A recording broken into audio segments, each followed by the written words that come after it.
For ever book heaven میں خوش آمدید ناول مالا جس کی رائٹر ہے نمرہ احمد، اس کی 12ویں ایپیسوڈ کا پہلا پارٹ ہے، اور مجھے لگتا ہے میں بہت زیادہ سلو پڑھتی ہوں، تو ان لوگوں کے لیے تو بہت اچھا ہے جو 2x پر سنتے ہیں، اور بہت سارے لوگ مجھے کہتے ہیں کہ آپ سلو بہت پڑھتی ہیں۔ درمیان میں نے تیز پڑھنا سٹارٹ کر دیا تھا، تو کچھ لوگ کہتے ہیں کہ بھئی آپ فاسٹ بہت زیادہ پڑھتی ہیں، آپ کو تھوڑا ٹھہر کر پڑھنا چاہیے، یہ وہ تو ڈپینڈ کرتا ہے۔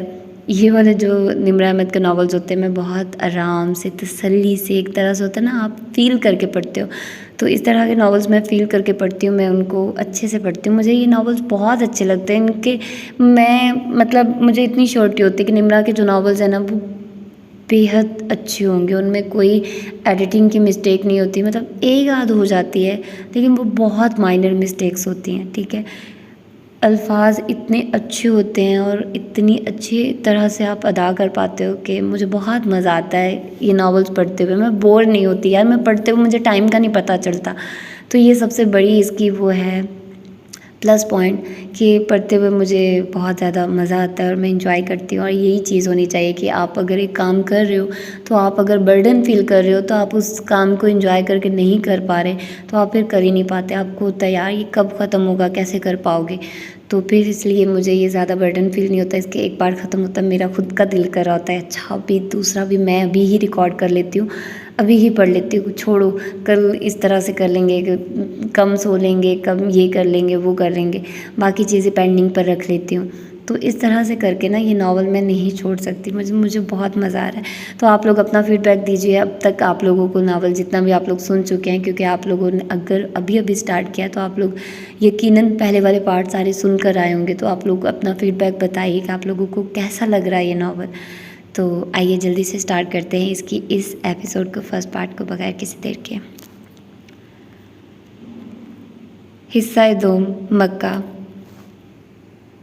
مجھے کچھ کہنا ہے خوف کے بارے میں، یہ ہے زندگی کا سب سے بڑا حریف، صرف خوف یہ کس دے سکتا ہے زندگی کو، یہ ہے شاطر غدار دشمن، کتنے اچھے سے میں نے اس سے واقف ہوں، اس میں نہیں ہے کوئی شائستگی، نہ اصولوں کا احترام، نہ اقدار کی عزت، یہ رحم نہیں دکھاتا، سیدھا حملہ کرتا ہے تمہارے سب سے کمزور حصے پر، جس کو یہ بآسانی بھانپ لیتا ہے، یہ ہمیشہ شروعات کرتا ہے تمہارے ذہن سے، سو تمہیں بہت جرأت کر کے خود سے جنگ لڑ کے اس سے عیاں کرنا ہوگا اپنے الفاظ کی روشنی سے، کیونکہ اگر تم ایسا نہ کر سکو اور اس کا سامنا نہ کرتے ہوئے اس سے دور بھاگتے رہو تو یہ ایک لافانی اندھیرا بن جائے گا جس سے تم نظریں چراتے رہو گے، شاید تم اسے بھلا بھی دو اور یوں اس خوف کو خود پر حملہ کرنے کے مزید راستے تھما دو گے، کیونکہ تم نے دراصل کبھی مقابلہ ہی نہیں کیا تھا اپنے اس حریف کا جس نے تمہیں ہرا دیا تھا۔ بارش تڑا تڑ برس رہی تھی، بھیگی سڑک کی اس طرف ایک گیٹ تھا جس سے نکلتی روش ایک پتھروں کے گھر تک جاتی تھی جو آخر 3 زینے اوپر تھی، اور ان زینوں پہ اس وقت ماہر فرید کھڑا تھا، انگلی گھنٹی پہ جمی تھی۔ دفتن لکڑی کا دروازہ کھلا، سامنے ایک عورت دکھائی دی، گرے شال لپیٹے، سنہری چوٹی شانے پہ آگے ڈالے، اس نے تعجب سے پہلے ماہر کو دیکھا اور پھر اس کے پیچھے پھیلی رات کو۔ تم اس وقت؟ مجھے تم سے بات کرنی ہے، ابھی۔ اس کے بال اور سوٹ دونوں گیلے تھے، جیسے وہ بنا چھتری کے کار سے دروازے تک آیا تھا، ٹائی ندارد تھی اور چہرے پہ اضطراب تھا۔ تمہیں معلوم ہے آج میری چھٹی ہوتی ہے، تم بغیر اپائنٹمنٹ کے، یاسمین کہتے کہتے رکی، پھر گہری سانس لی اور راستہ چھوڑ دیا۔ اندر آؤ، تمہیں ٹھنڈ لگ جائے گی۔ یاسمین کا اونچی چھت والا آفس نیم اندھیر لیکن گرم تھا، اس نے اندر داخل ہوتے کارنر لیمپ جلایا تو ہلکی زرد روشنی سارے میں پھیل گئی۔ ماہر سیدھا اپنے کاؤچ کی طرف آیا، یاسمین نے صوفے کے ہتھ سے کروشیے کا بنا سفید تھرو اٹھایا اور اس کی طرف بڑھایا۔ ماہر نے بنا کسی تردد کے اسے تھام لیا لیکن خود پہ لپیٹا نہیں، بس اسے لیے کاؤچ پہ بیٹھ گیا، وہ جیسے کہیں اور تھا۔ کافی بناؤں؟ نہیں، بناتی ہوں۔ یاسمین ڈیسک تک آئی اور کافی مشین کا بٹن دبایا، کپ نیچے رکھا، پھر نیلی آنکھیں اٹھا کے اس کو دیکھا۔ وہ صوفے پہ بیٹھا، گھٹنوں پہ تھرو، پتلا کمبل رکھے سامنے دیکھ رہا تھا، گیلے بال ماتھے سے چپکے تھے۔ تم جانتے ہو آج کا دن میری فیملی کے نام ہوتا ہے، میرے شوہر اور میرے 3 بچوں کے نام، اور تم یوں بنا بتائے میرے پاس نہیں آ سکتے۔ آج خیر ہے، آئندہ کے لیے بتا رہی ہوں۔ وہ بنا ناراضی کے یاد دلا رہی تھی۔ مشین سے بھوری دھار نکل کے کپ میں گر رہی تھی۔ مجھ سے ایک غلطی ہو گئی ہے۔ اس نے چہرہ پھیر کے یاسمین کو دیکھا تو آنکھوں میں ویرانی سی تھی، اور وہ جانتی تھی اس کی بات مکمل نہیں ہوئی۔ اور میں نے کچھ دیکھا ہے جسے میں اندیکھا نہیں کر سکتا۔ وہ 2 گرم کپ لیے اس کی طرف آئی، ایک اس کی جانب بڑھایا جسے اس نے تھینک یو کہتے ہوئے تھام لیا، پھر اپنا کپ لیے وہ سامنے کرسی پہ بیٹھی اور ٹانگ پہ ٹانگ جما لی۔ مالا کے بھائی کی شادی تھی نا کچھ دن پہلے، کیا وہ واپس چلی گئی؟ یاسمین اسے بغور دیکھتی نرمی سے پوچھ رہی تھی۔ ماہر نے دھیرے سے اس بات میں سر ہلایا۔ وہ چلی گئی؟ اور کیا ہوا اس دوران؟ کہاں سے شروع کروں؟ اس نے بھوری آنکھیں اٹھا کے یاسیت سے اسے دیکھا۔ جہاں سے شروع کرنا چاہو۔ کھڑکی پہ بارش کے قطرے آنسو بن کے مسلسل گر رہے تھے۔ رات گہری ہو رہی تھی۔ جدہ، صوبہ مکہ۔ رامین لفٹ سے نکلی اور سیدھی مطلوبہ اپارٹمنٹ کے دروازے تک آئی۔ عبایا اسکارف لپیٹے کونی پہ بیگ اٹھایا، اس نے پرجوش انداز میں بیل پہ ہاتھ رکھا ہی تھا کہ دروازہ تیزی سے کھولا۔ اندر آؤ۔ مالا نے کونی سے اسے تھام کے اندر کھینچا اور تیزی سے دروازہ بند کیا۔ وہ قدرے حیران ہوتی اس کی طرف گھومی۔ السلام علیکم، کیا ہوا؟ مالا کو دیکھ کے وہ ٹھہر گئی۔ وہ ٹراؤزرز پہ ٹی شرٹ پہنے، بالوں کا گول مول جوڑا بنائے بنا میک اپ کے سامنے کھڑی تھی۔ رامین کی نظروں نے اپارٹمنٹ کے لیونگ روم کا سفر کیا۔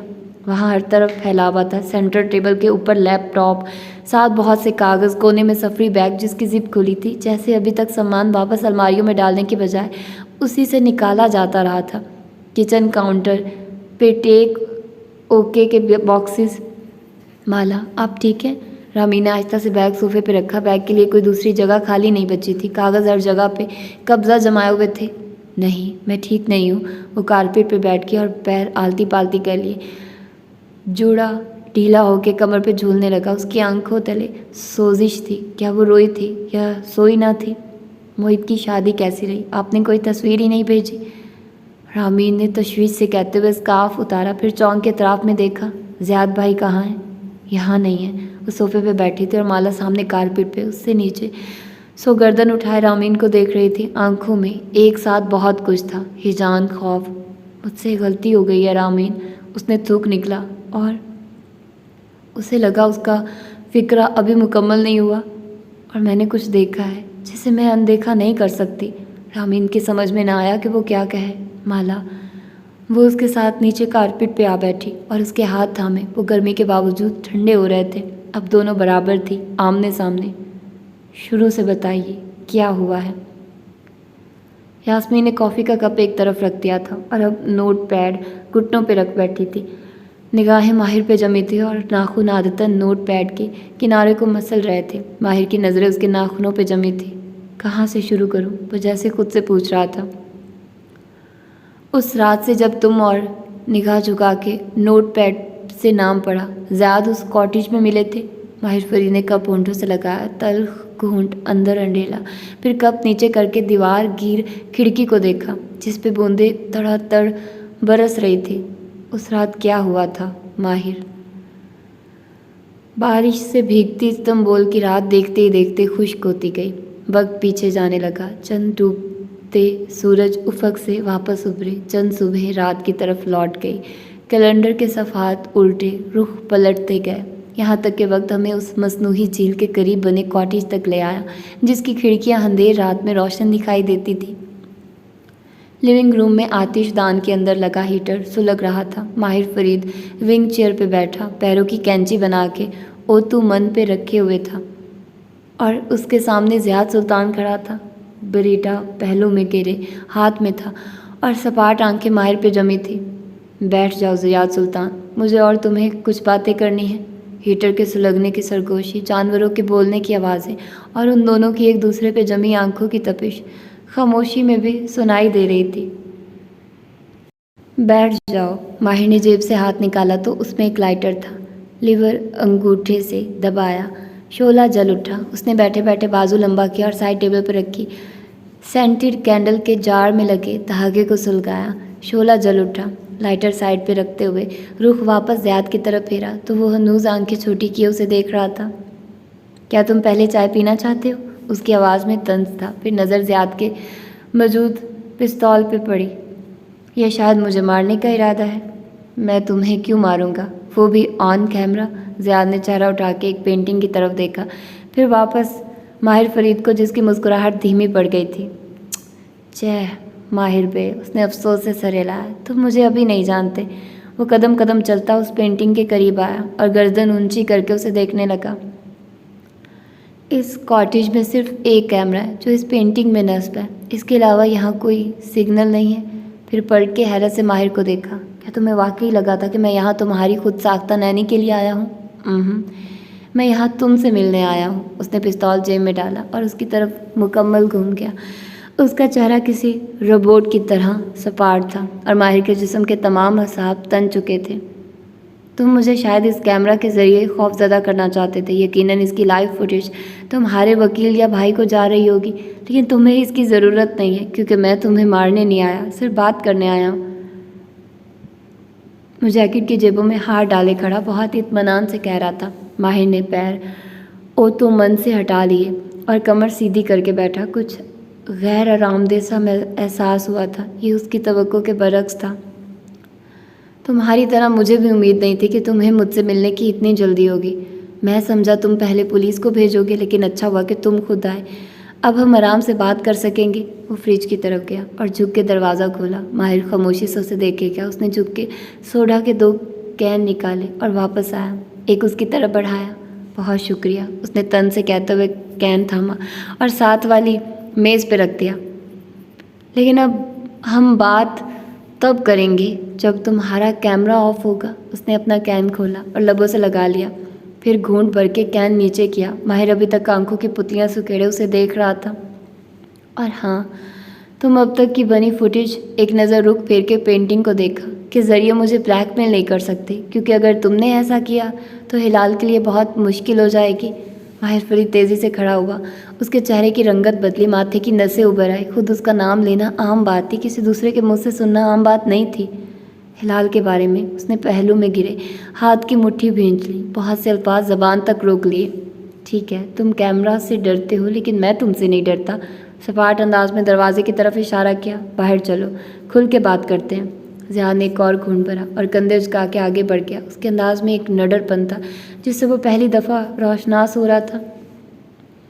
تم نے یہ کاٹیج 2 ماہ پہلے خریدا تھا۔ یہ وہ کاٹیج نہیں ہے جس میں تم ہلال کے ساتھ آتے تھے، وہ کاٹیج اسکاٹ لینڈ میں تھا، لیکن تم نے اس سے ملتا جلتا کاٹیج یہاں ترتیب دیا۔ وہ دونوں اندھیرے میں جھیل کی طرف چلتے جا رہے تھے اور زیاد سلطان محظوظ انداز میں کہہ رہا تھا، جنات دھوکہ کھا سکتے ہیں ماہر پہ، لیکن میں نہیں۔ میں جانتا تھا ہلال کی کوئی نینی نہیں ہے، اور یہ بھی کہ تم ہم میں سے کسی ایک فرد سے ملنا چاہتے ہو، اسی لیے میں آیا ہوں۔ کیونکہ وہ جھیل کے کنارے رکا اور ماہر کی طرف بڑھا، اس کے چہرے پہ مسکراہٹ تھی۔ کیونکہ تمہیں اور مجھے بہت سی باتیں کرنی ہیں ماہر فرید۔ اس کی یہ مسکراہٹ ماہر فرید نے پہلے کبھی نہیں دیکھی تھی، نہ اصل میں نہ تصاویر میں۔ میں درست تھا، تم مجھے بہت اچھے سے جانتے ہو۔ آف کورس میں تمہیں جانتا ہوں۔ وہ دونوں جھیل کے کنارے آمنے سامنے کھڑے تھے۔ تم سے میرا پہلا تعارف سبرینا کی وجہ سے ہوا تھا، 4 سال قبل، ماہر فرید کے کشمالہ مبین کے ڈرائیور بننے سے 3 برس قبل۔ قاسم فرید کے آفس میں نیم تاریکی تھی۔ ماہر اضطراب کے عالم میں دائیں بائیں ٹہل رہا تھا، بار بار دروازے کو دیکھتا، پھر گھڑی کو۔ دفعتاً دروازہ کھٹکا، وہ چونک کے پلٹا، چہرے پہ خوف ابھرا، پھر چوکھٹ میں موجود سبرینا کو دیکھ کے تنے اعصاب ڈھیلے ہوئے۔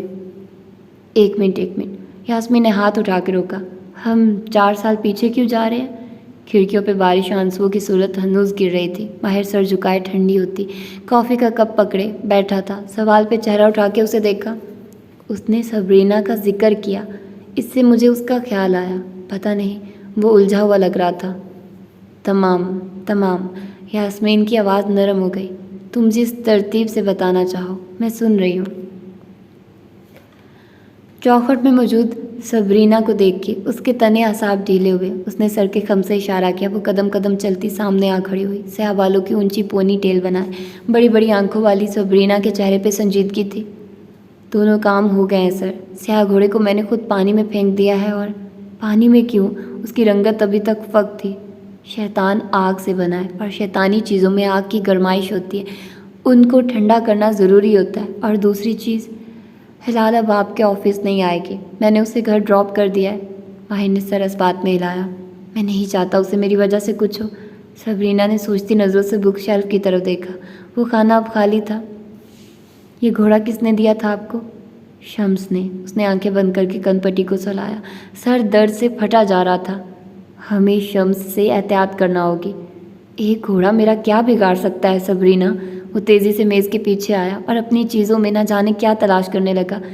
شمس بھی میرا کچھ نہیں بگاڑ سکتا۔ میں ماہر فرید ہوں، لہجہ بظاہر مضبوط بنا کے کہنا چاہا۔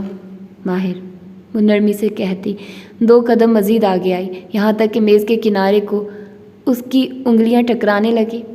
اس دنیا میں بہت سی مخلوقات ایک ساتھ رہ رہی ہیں، جیسے چونٹیاں۔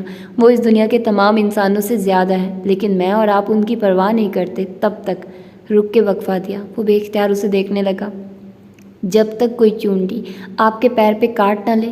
اسے دیکھتے ہوئے ماہر نے بہت سا تھوک نکلا۔ وہ جانتا تھا وہ کیا کہنے جا رہی ہے۔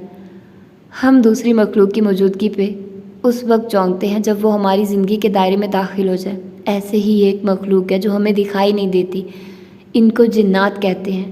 بہت سا خوف رینگ کے جیسے آفس میں داخل ہوا اور ماہر فرید کے کندھوں پہ بوجھ کی طرح وارد ہونے لگا۔ جنات وغیرہ کچھ نہیں ہوتے، سب ذہنی بیماریاں ہوتی ہیں۔ یہ ہلال والا محض ایک اتفاق تھا۔ اس نے نگاہیں چراتے ہوئے فولڈ ہوئی لیپ ٹاپ اسکرین اونچی کی۔ پیشانی پہ بکھرے بال پسینے سے گیلے ہو رہے تھے۔ اگر ہلال بھی اسے سن سکتی ہے تو وہ کوئی انسان نہیں ہے، وہ ایک جن ہے، اور وہ آپ کے پیچھے پڑ چکا ہے۔ ایسا کچھ نہیں ہے۔ وہ کھڑے کھڑے آدھا جھکا اسکرین کو دیکھ رہا تھا۔ کی بورڈ پہ ہاتھ رکھ کے تو انگلیاں کپ کپا رہی تھی۔ اس کا حل ہے ماہر۔ وہ نرمی سے اس کو دیکھ رہی تھی۔ مجھے کوئی حل نہیں چاہیے۔ اس نے آواز کو سخت بنانا چاہا لیکن حلق خشک ہو چکا تھا۔ آپ نے معدے کی دوا پریسکرپشن کیوں ریفل کروائی تھی؟ ماہر نے چونک کے اسے دیکھا۔ صبرینا غور سے اس کی آنکھوں میں دیکھتے ہوئے پوچھ رہی تھی، معدے کی دوا؟ اسے یاد آیا، مجھے کبھی کبھی معدے میں درد ہوتا ہے۔ اور کیا وہ درد آپ کے گلے تک پہنچ چکا ہے؟ وہ جہاں تھا وہیں ٹھہر گیا۔ ہاں، پہلے سینے تک، پھر گلے تک۔ الفاظ حلق میں اٹک گئے۔ بے اختیار گردن پہ ہاتھ رکھا۔ جیسے تمام امراض معدے سے جڑ پکڑتے ہیں، ویسے ہی جب جادوگر کسی جن کو انسان کے پیچھے لگاتے ہیں تو وہ سب سے پہلے اس کے معدے میں جا کے چھپتا ہے اور وہاں سے وہ اس کے تمام اعضاء کو متاثر کرنے لگتا ہے۔ اس سے پہلے کہ وہ آپ کے دماغ تک پہنچے، آپ کو اس کے بارے میں کچھ کرنا ہوگا۔ وہ چند لمحے کچھ بول نہ سکا، پھر چہرہ سرخ ہوا۔ غصے سے لیپ ٹاپ اسکرین فولڈ کی۔ تم پاگل ہو؟ اس کی آواز بلند ہوئی۔ تم کس شہر میں کھڑی ہو کے کیسی باتیں کر رہی ہو؟ اس شہر میں ہر تیسری گلی میں ایک جادوگر بیٹھا ہے۔ مسلمان، ہندو، یہودی اور عیسائی، ہر دین کا جادوگر الگ ہے۔ کبھی چلیے میرے ساتھ، دکھاؤں گی آپ کو۔ وہ مسکرائی۔ اس کے گال کی ہڈی کافی اونچی تھی۔ مسکرانے سے آنکھیں لامبی ہو جاتی، ان میں ایک چمک تھی، کچھ شفاف سا۔ ماہر کے ماتھے کی لکیریں ڈھیلی ہوتی گئی۔ تم کیا کہنا چاہتی ہو؟ میرے معدے کا ان آوازوں سے کیا تعلق؟ یہ پوزیشن کا پہلا سائن ہے۔ پوزیشن؟ اس کا چہرہ سفید پڑنے لگا۔ آپ کے گرد ایک، اس نے ہاتھ سے اشارہ کیا، ایک تاریک سی انرجی ہے، ایک سایہ سا جو آپ کے جسم میں داخل ہونے کی کوشش کر رہا ہے۔ وہ آپ کے دل و دماغ کا کنٹرول حاصل کرنا چاہتا ہے۔ اگر آپ اپنا کنٹرول واپس نہیں لیں گے تو وہ ہر چیز پہ قابض ہو جائے گا۔ وہ آپ سے اپنی مرضی کے فیصلے کروائے گا۔ میں آپ کی مدد کرنا چاہتی ہوں سر، وہ قطعی انداز میں کہتے ہوئے اس کی آنکھوں میں جھانک رہی تھی۔ کیا آپ مجھے اپنی مدد کرنے دیں گے؟ اس نے اپنے سر کو اس بات میں ہلتے ہوئے محسوس کیا۔ اس کا ذہن یقین اور بے یقینی کے درمیان الجھا تھا۔ تم یہ سب کیسے جانتی ہو؟ اسے اپنی آواز سنائی تھی۔ میری وجہ سے ایک انسانی جان ایک جن کے حوالے ہو گئی تھی، میں یہ دوبارہ نہیں ہونے دوں گی۔ اس کی آنکھوں میں گلابی سی نمی تیرنے لگی۔ اس اتوار آپ میرے ساتھ کہیں چلیں گے اور جو میں کہوں گی وہیں کریں گے۔ ماہر کا سر پھر سے اس بات میں ہلا۔ اس کے سارے جسم پہ ٹھنڈے پسینے آ رہے تھے۔ کاٹیج کے باہر بنی جھیل تاریکی میں ڈوبی تھی۔ اس کے کنارے کھڑے 2 سائے ایک دوسرے کو دیکھ رہے تھے۔ کچھ کہو گے نہیں؟ ذیحات سلطان نے غور سے اس کا چہرہ دیکھا جو خاموشی سے اس کو دیکھ رہا تھا۔ یا شاید تم سمجھ رہے ہو کہ میں باہر لا کے تم پہ گولی چلا سکتا ہوں؟ میں کسی سے نہیں ڈرتا ذیحات، نہ انسان سے نہ جن سے۔ وہ بولا تو اس کی آنکھوں کی پتلیاں ہنوز سکڑی ہوئی تھی مگر آواز ہموار تھی۔ میں وقت سے پہلے کوئی کام نہیں کرتا، جیسے تمہاری زندگی میرے ہاتھوں ہی ختم ہوگی ماہر فرید، لیکن ابھی اس کا وقت نہیں آیا، اسی لیے آج رات میں تمہیں زندہ رہنے دوں گا۔